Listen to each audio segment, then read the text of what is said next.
Thanks for joining us on episode 1463 of the Inspired Stewardship Podcast. I'm David Buck, and I challenge you to invest in yourself, invest in others, develop your influence, and impact the world by using your time, your talent, and your treasures to live out your calling. Having the ability to be proactive in your use of time is key. And one way to be inspired to do that is to listen to this, the Inspired Stewardship Podcast by my friend Scott Mader. My whole process with the Time Optimized Life is the idea that we identify what are your unique opportunities? Where are you strong at? Where are your opportunities? And we then work on the opportunities, but also challenge you to continue to think about how you can get better on your strengths. Because it's your unique. Welcome and thank you for joining us on the Inspired Stewardship Podcast. If you truly desire to become the person who God wants you to be, then you must learn to use your time, your talent, and your treasures for your true calling. In the Inspired Stewardship Podcast, you will learn to invest in yourself, invest in others, and develop your influence so that you can impact the world. In today's podcast episode, I interview David Buck. I asked David about how he became focused on not managing time, but optimizing your life through optimizing time. David also shares some of our common challenges and the solutions to dealing with our time. And I also asked David about his journey and his faith. I've got a new book coming out called Inspired Living, Assembling the Puzzle of Your Call by Mastering Your Time, Your Talent, and Your Treasures. You can find out more about it and sign up for getting more information over at inspiredstewardship.com, Inspired Living. That's inspiredstewardship.com, Inspired Living. David Buck is the author of The Time Optimized Life.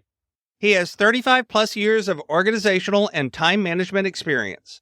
That led him to start Kairos Management Solutions and the Infinity Lifestyle Design Program. David empowers business professionals to overcome the struggles of a lack of flexibility in life. He helps his clients craft a strategy to optimize their time that defines a lifestyle focused on meaning, purpose, and joy. David resides in Ponte Verde, Florida, with his wife, the Reverend Dr. Susan Rose. Welcome to the show, David. It's an honor to be here, Scott. Thanks for having me. Appreciate it. Absolutely. I'm anxious to have you on and talk a little bit more about time and what you call the time optimized life.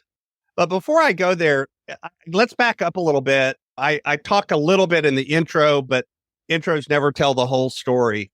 What got you to the point of working in this area and putting out this idea of time optimization? What got you to being, this is the message you're putting out in the world? So I spent, 35 plus years in business development. That's the fancy word for sales. And so in sales, I understood very quickly, and the audience can't see because it's not true, but my amazing good looks and total charisma personality wasn't going to get me very far in the sales world. And so I had to understand, so what can I do to bring value to my clients? And I learned early on, I was going to be more prepared than my competition. I wanted to make sure that as I either engaged with new or existing clients, I tried to make their life as easy as possible. And that naturally led myself to say, I got to manage my time well to do that. But also, if I help them manage their time well by making life easy for them, I usually was able to build good, long-lasting relationships. And after my stint in decades of corporate work, I said, wow, there are a lot of other people that are challenged with their time, not just the clients that I deal with. And so for me, it was a natural transition to move into this area of helping coach people to use their time better and be more productive. Mm-hmm.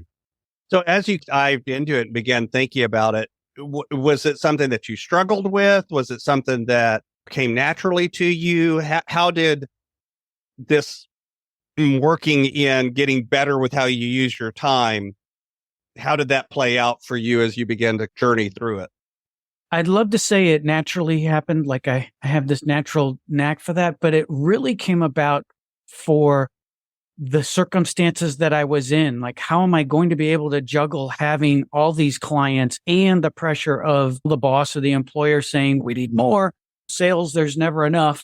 And I found there that it was almost, I had to do it. I was forced. If I was going to be successful, I needed to know how to do that. And then I found that as I began to lead teams and train others and coach others, that became a natural extension for me, because I always felt, particularly people who reported to me, I felt were better pure sales people than I were. They had such great relationship skills. And so instead of me trying to say, hey, you need to be just like Dave, it was more like, how can I help them improve the use of their time so their natural skills and ability get to be the forefront to what they do to be successful? Yeah. And I think that's an important point that I want to call out and then let you expand on it if you'd like. I think a lot of the literature and the things that are out there around time and how to use time. So I use the DISC personality profile. That's just the one I use in my head, because in part I use it because, like I tell people, that's the one I can carry around in my head and actually understand. I can't do that with some of the other ones. They're too complicated. And when you think about that kind of personality or communication style, I think a lot of the time work and a lot of the material that's out there in books and literature is focused on one segment of the population. They're writing to one group of people, as opposed to taking into account that, wait a minute, different kinds of personalities, different kinds of styles, not to mention different types of work and different kinds of life, whether or not you have a wife and kids or you're single, all of that affects how you handle time. And a lot of times they tend to be written in these kind of very narrow, here's the one way kind of thing. Exactly. What's your thoughts on that? I feel everyone's time journey is obviously unique. We all consume time at the same rate. So a second for you, Scott, and for me and for the listener, it's the same. It's measured the same. But what we do in that time is very different, and how we approach it is very different. And I love the fact you mentioned the DISC personality profile score, because a lot of what your designation is in that, or any personality profile, is going to mean that you're going to be thinking about using time a little bit differently than maybe somebody else. An introvert's going to think about it differently than an extrovert. And my whole process with the time optimized life is the idea that we identify what are your unique opportunities. Where are you strong at? Where are your opportunities? And we then work on the opportunities, but also challenge you to continue to think about how you can get better on your strengths, because it's your unique journey. It's what you define and how you want to use it that's ultimately going to be able to get you to be the most productive. So before we dive some more into the time optimized life and your book and some of the details of that, one of the things I like to highlight on the show is the intersection that we have between kind of our life journey and the work that we do, and that kind of what we normally talk about, and our faith journey and how that affects us, our spiritual development and all of that, and how those two things often, for many of us, affect each other. So would you mind sharing a little bit about your faith journey and how that's intersected with this journey that you've been on? I would be happy to, because as I have gone along on my faith journey, I even appreciate more this concept of time. And so in my life, I grew up unchurched. Probably by the time I was till my late 20s, I may have been in a church maybe about a dozen times. And I sensed this idea, this concept, this pull, that there was something greater. So I began to explore this idea of Christianity and what it meant.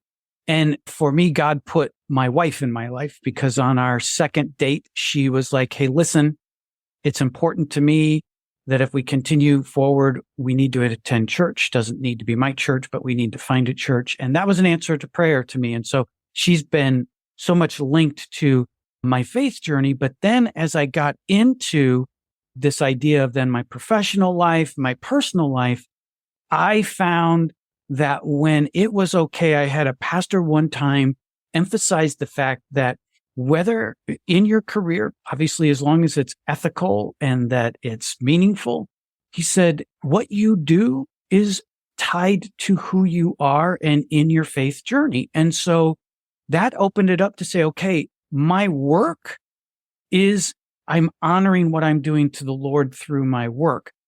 And so I tried to link those two together. And then I was blessed as part of my career. I worked for 2 faith-based or Christian companies. So I got to live what I sold was tied directly to my faith, which that I felt was a blessing. So it's been an interlinked thing to me, and time is so a key part of that. How has it changed your view of time itself when you think about your faith background? So 2 elements. One is that I have an infinite view of time because we're living in this existence, but yet we're going to continue on afterwards and infinity. And I can't even wrap my head around what infinity means, but I do know that my existence doesn't end. At the same time, I know in this life that I live right now, I owe it to God. As a matter of fact, my own personal purpose statement is to use my time to the best of my ability that God has given me. And so that then now means as I look at the end of the day, did I use my time to the best of my abilities, not only for what's best for me, but for best for God and his kingdom? And I can tell you some days I could say I really could have improved myself a lot then, but it keeps me focused on the fact that my time is much greater than just the use of what it is at that time. So let's dive into a little bit. So the book is titled Time Optimized Life, and I've tried real carefully to not use the word that I think neither one of us likes that much, which is time management. Why do you call it Time Optimized Life instead of time management? So I'll start out by saying there's nothing wrong with the word management. It does play an important key in our life. But I find when people saying I'm trying to manage my time, what that usually means is they're very reactive to what happens. So typically when I work with a client, the first thing I'll say to do is let me see your calendar. And their calendar, they'll pull up. It's populated with a series of meetings or time blocked off, but much of it's open. There's nothing there. So, well, what's going on here? Either I schedule a meeting or the boss has scheduled a meeting. So, well, what are you doing in that open time? I don't know. I try to work on my tasks during the day. And I said, so what happens if a meeting comes in? I got to drop what I'm doing and go to that meeting. And I try to tell people to flip the script because you're being reactive to your time. You're allowing a first in, first out mentality. And that might not be the right thing if you've got important things planned during the day. And so I want to flip the script to say, don't manage your time, optimize it, because that makes you be proactive. By planning a little bit more up front, you get to be able to negotiate what happens when someone wants to call and use your time for their benefit. So one of the things too that I've pointed out to people is that earlier you said it, time passes at the same rate. We've all got 24 hours. We've all got 168 hours in a week. You keep doing the math. One of the things that I found is I think sometimes when we say time management, it almost lets ourselves off the hook, as opposed to when we recognize that what we're really trying to manage, if we're managing anything, is ourselves. We're not managing time because time just is happening. It's like, it's going to happen whether you do anything or whether you don't do anything. It still happens. That's right. Whether you sit and binge watch TV or you get up and you do an activity, either way, the time, as I said earlier, is getting consumed, whether you like it or not. So I think sometimes when we use that term time management, it's almost to let ourselves off the hook. I just can't manage my time. Wait a minute. So very fair. What do you see as some of the challenges that the average person has when they begin to think about back to managing our time? Or that's the frame that most people come to it with. What do you think are some of the challenges that folks face? So one of the areas I use in my work with clients is they take an assessment that I do called a time management analysis. And so I've got hundreds of those. And based upon that data that has come through, the top 3 challenges that people have in their lives first are distractions. And I define distractions as an internal disruption that you allow that takes your focus away from something more important. And the biggest cause of that is our smartphones. Our smartphones are an amazing tool of productivity, but they are as equally, and I would even say greater, a disruption for us that causes us to be distracted. And so the second challenge that people do is procrastination. And I define that as intentionally delaying on something that you know that by delaying it will harm you. And that typically is the result of we don't have something clearly defined with what we want to do. And it's lacking details and specifics. And so therefore, we'll just push it off and push it off. When if you break it into smaller chunks and do it slowly and piece by piece, you'll find you're satisfied and it gets done probably sooner than you think. And then the third one that I've mentioned already is this idea of not using your calendar. If you're on an email exchange server, it comes with a calendar. If you learn to use that and proactively plan off of that, you'll find your life is a lot easier. So distractions, procrastination, and not proper calendaring are the three ones that I find that people, if they work on those, will improve their life a lot. Mm-hmm.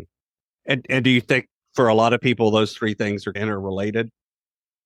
Yes. As a matter of fact, I find that I also have found with clients is that when you focus on one, and so let's say those are your top three. I don't tell you dive into all top three to try to fix it. I'll tell you pick one of those. What you find is when you pick one and you focus on improving that, the old adage, a rising tide lifts all boats, you will find your other areas. So if you work on procrastination, you're probably going to find I'm not distracted as much and you're using your calendar to plan it. So one helps all. When folks are struggling in that and maybe struggling in really hard in procrastination, just to pick one, in your experience, do most folks get more progress if they dive on the one that they're struggling the most with, or if they start with one of the ones that's a little stronger for them? Oh, that's a good one. I find that if people are strong in an area, I tell them don't necessarily start there unless you think it's going to interrelate to the others because you're already good there. So I usually just say if procrastination is your top challenge, let's work on that first, because the good news is you're not going to get bad in the others because of that. So if let's say organization is your strength and procrastination is your weakness, just because you work on procrastination doesn't mean you're going to be disorganized. So so I would say start with the ones that you know are going to provide you the most time benefit. So I know too that you work with folks at different stages of their life, but when we go through life, like I use the acronym LAMP, launch, acquisition, management, and then pre-retirement. You go through these different stages of your life. And I think the way we are dealing with time and the challenges we have change with those. A lot of times at the beginning of life, you're dealing with college and school and maybe starting a family. And then as you move along, that shifts. But for most people, by the time they're pre-retirement or retirement, the kids are long out of the house and that kind of thing. It's a different phase of their life. When you think about those phases, what are some of the ways that you have seen those challenges change and or the tools or the solutions that people use change?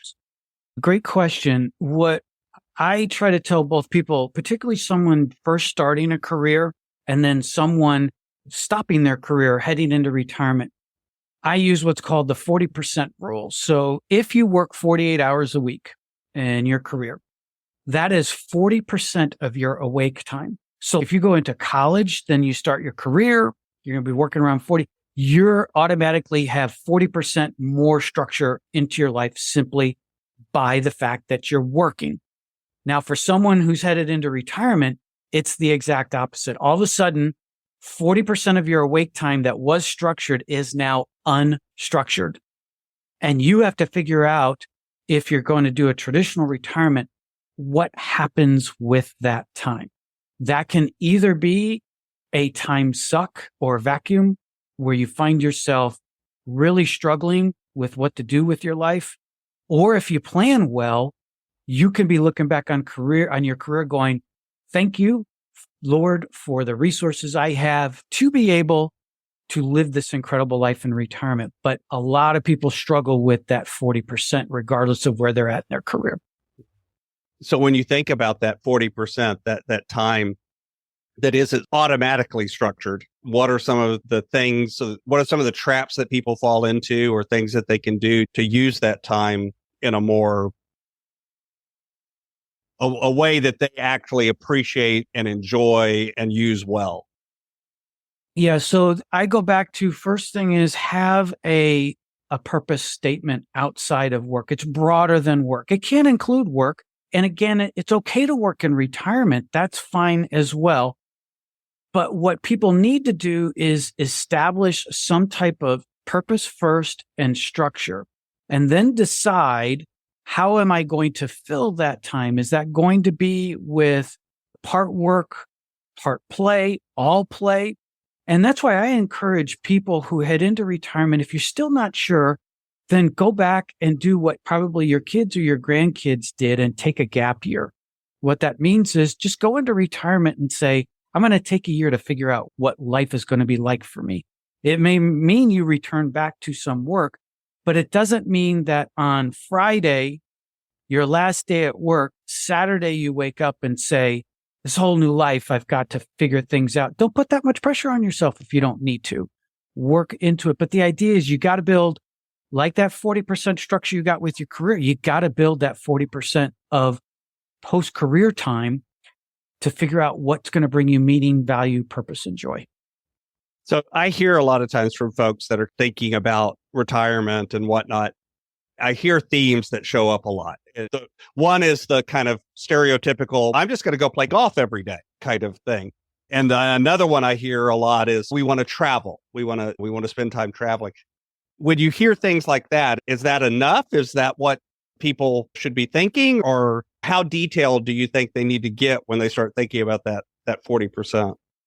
So I look at golf and travel, for example, seeing the kids. Those are one element. I know some avid golfers, retired, who love the fact that they can go out and play a round or two every day. That's 5 hours. Sometimes it's all day if they play a couple of rounds. But the idea to each one of those activities, when you look at that in isolation, it depends on your physical and cognitive abilities. And at some point, you're not going to be able to continue to do that at the level, or you can't. I have a friend of mine who spent 40 years in the golf industry. He can't golf now because of arthritis. And so he's had to readjust his life. The favorite thing he planned on doing, he can't do anymore. So I try to tell people, don't look at that one element, but map it out. And that's why I make clients develop what I call a typical retirement week, independent of just one activity, where they have to put down what does an ideal typical retirement life look for them. And they're not allowed to either do Groundhog's Day, where they repeat the same day, or they're not allowed to copy and paste. It has to show diversity, because that gets them thinking about all the different things that they can do. I think too, a lot of folks, like you mentioned, having work in retirement, that's another one that I see as a theme, is I'm never going to retire. I'm going to work until I die kind of thing, which I'll be honest, I've got a little bit of that in me, because I do too. Part of the work I do, I love the work I do. I enjoy the work I do. I don't really want to quit doing the work I do kind of thing.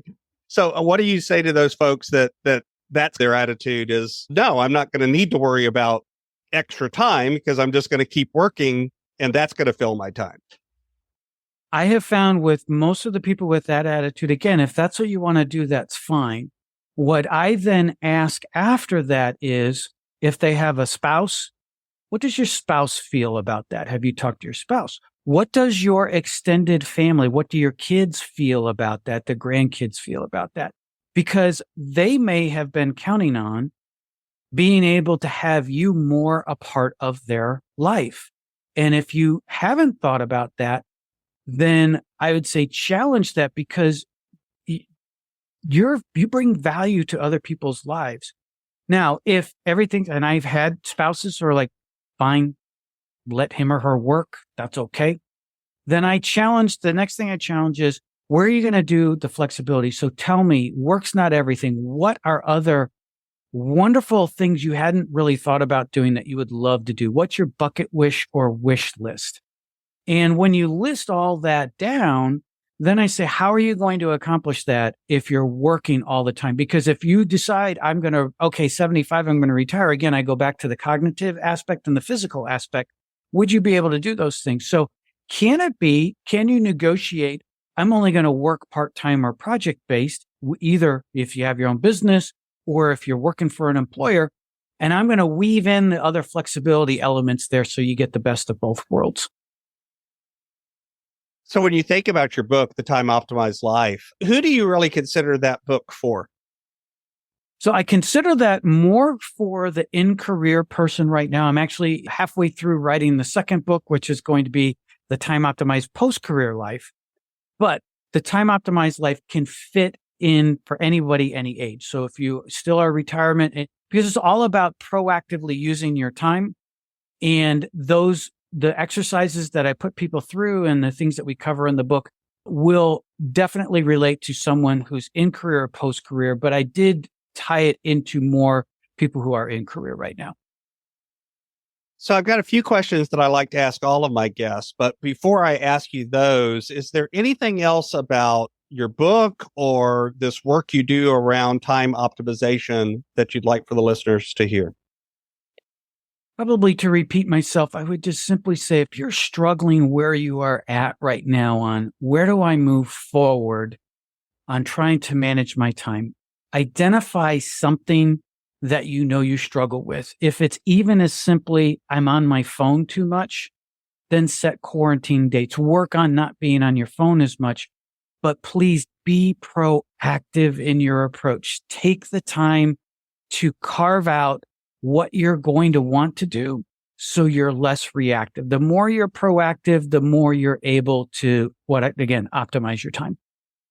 So my brand is Inspired Stewardship, and I run things through that lens of stewardship. And yet that's one of those words that means a lot of different things to a lot of different people.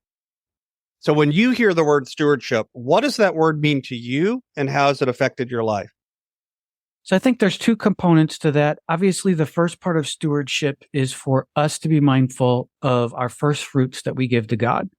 And so there is an element in our lives, obviously, where we give monetarily to our church or other organizations that we feel reflect being able to enhance God's kingdom here on earth. But I'm going to go back to time, and I think stewardship of our time is just as important. The fact that what am I going to do with my time to honor my actions so that if I have to account to the Lord for what I've done, I can at least say that was done intentional in that respect. So I think people being good stewards of their time will help them create more time to place it in the areas that are important to them. And for us in our faith journey, obviously, the more time that we can align with trying to do God's will and purpose, I always say that's time invested. So this is my favorite question that I like to ask everybody. Imagine for a minute that I invented this magic machine. And with this machine, I was able to take you from where you are today and transport you into the future, maybe 150, maybe 250 years. And through the power of this machine, you were able to look back and see your entire life and see all of the connections, all of the ripples, all of the impacts you've left behind. What impact do you hope you've left in the world? Probably not a surprise to the listener at this point that not only I managed my time, but that I didn't waste other people's time. The idea that as much as I can and interact with people, that the idea is I'm enhancing not only their time and my time, because that time invested enhances relationships and do things. So it's, to me, simply that I didn't waste my time or anybody else's. So what's on the roadmap? What's coming next as you continue on this journey? So I am, as I mentioned, 50% through the writing of my second book and fully in the getting out the awareness of my first book, The Time Optimized Life, right now. But also I am learning so that's on the professional side of life and obviously working with my business. But in September, I am going to be a first-time grandfather, and my wife and I are totally ready and excited for that and are trying to lean into greater flexibility for both of us so that we can be there in our grandchild's life, but also to help our kids out in that respect. So looking forward and excited to that part of my life. Yeah, that will probably affect the way you use your time. No doubt about it. So you can find out more about David over on his site at infinitylifestyledesign.com. Of course, I'll have a link to that over in the show notes as well. David, anything else you'd like to share with the listener? Yeah, so if you go to the website, you'll see on the first page, just scroll down a little bit. I offer 2 free assessments for people to take. One for the in-career, that's called the time management analysis. That's to help you give those benchmarks and guidelines for you to figure out what you want to do. So please feel free to take that free assessment. And then the second one is the retirement time analysis. That's for those people heading into post-career. Again, it gives you a quick summary assessment that allows you to figure out where are the areas maybe I need to pay attention to as I'm either in or headed into post-career. So feel free to take those and get your free results back. Awesome. Thanks so much. That's a great gift and I appreciate it. Thanks so much for listening to the Inspired Stewardship podcast. As a subscriber and listener, we challenge you to not just sit back and passively listen, but act on what you've heard and find a way to live your calling. If you enjoyed this episode, please do us a favor. Go over to inspiredstewardship.com/iTunes rate, all one word, iTunes rate. It'll take you through how to leave a rating and review and how to make sure you're subscribed to the podcast so that you can get every episode as it comes out in your feed. Until next time, invest your time, your talent, and your treasures. Develop your influence and impact the world.